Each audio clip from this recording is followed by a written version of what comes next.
Suivez-nous, on vous emmène ce matin visiter l'une des collines les plus emblématiques de Lyon, la Croix-Rousse, un quartier chargé d'histoire connu pour son passé ouvrier lié à la soie. Il domine la cité des Gaunes.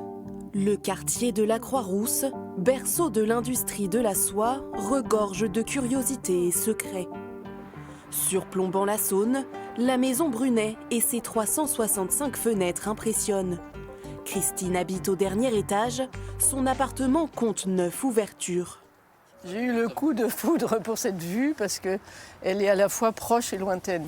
On voit la Saône, on voit très proche tout le quartier Saint-Vincent, puis le quartier en face. Quand je suis arrivée ici, c'est la vue. Je devais rester 1 an et vous voyez, ça fait quand même quelques décennies que je suis là. Car la maison Brunet, aussi surnommée Maison du Temps, est bien plus qu'un simple immeuble. C'est une histoire, celle d'un calendrier. 365 fenêtres comme le nombre de jours dans l'année. 7 étages comme le nombre de jours dans la semaine. 4 entrées comme le nombre de saisons. Mais comme pour chaque histoire, tout est sujet à interprétation. C'est une légende. C'est quelque chose d'amusant d'imaginer qu'elle a 365 fenêtres. Mais en fait, c'est un surnom de la maison. Elle en a en fait 378 si on inclut les entresols. À 2 kilomètres de là, c'est un chef-d'œuvre caché qui attire les curieux. Un petit bout d'Espagne au cœur de la ville, le jardin Rosamire. On était loin de se douter qu'il existait ce jardin en plein centre-ville de Lyon. On ne peut pas imaginer tous les heures de travail qui ont été utilisées pour fabriquer tout ça. Il aura fallu plus de 20 ans à Jules Sénismire pour construire ce jardin. Un hommage à sa mère pour le maçon espagnol installé à Lyon pour fuir le franquisme. Dans cet espace, il recrée une atmosphère méditerranéenne grâce aux plantes et aux coquillages. Leur nombre reste inconnu, mais c'est loin d'être le plus grand mystère du quartier. À 20 mètres de profondeur, sous la colline de la Croix-Rousse, un labyrinthe insoupçonné. On va monter. Donc à l'époque romaine, il n'y avait pas d'échelle de ce type, ni d'escalier, ni de béton.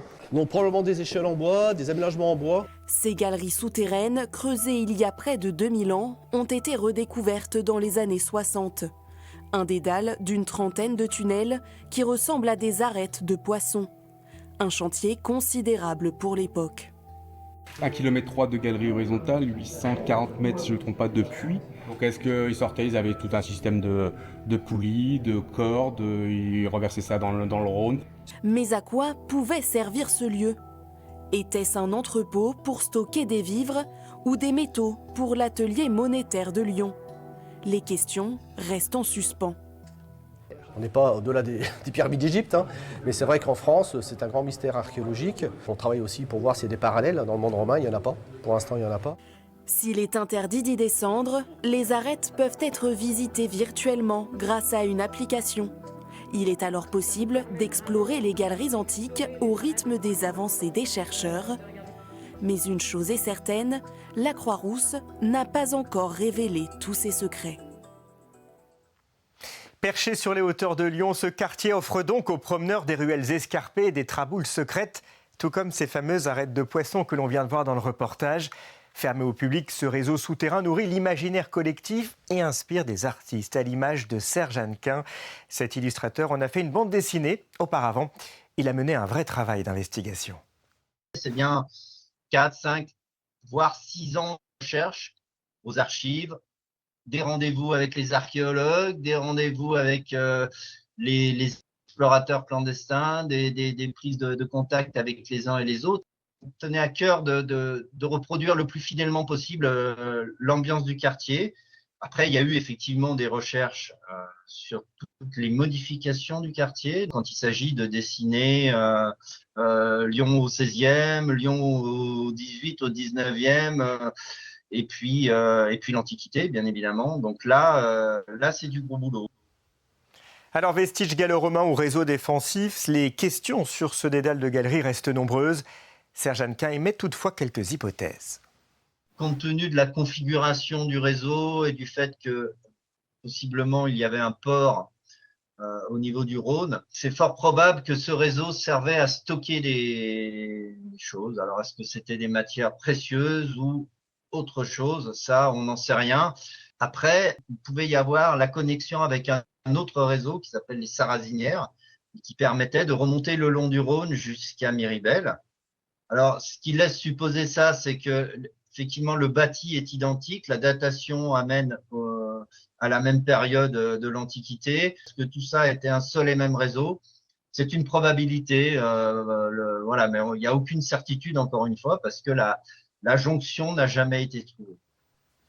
Dans ce quartier autrefois habité par des milliers d'ouvriers de la soie, la Maison des Canuts retrace l'épopée de cette industrie dont l'essor européen commence avec Louis XIV. Il faut que vous sachiez, mesdames, messieurs, qu'il n'y a pas de mode à la française avant le règne de Louis XIV. Avant Louis XIV, toutes les cours européennes s'habillent à la mode espagnole. Et Louis XIV crée un nouveau vêtement qui s'appelle le juste au corps, qui est une redingote cintrée.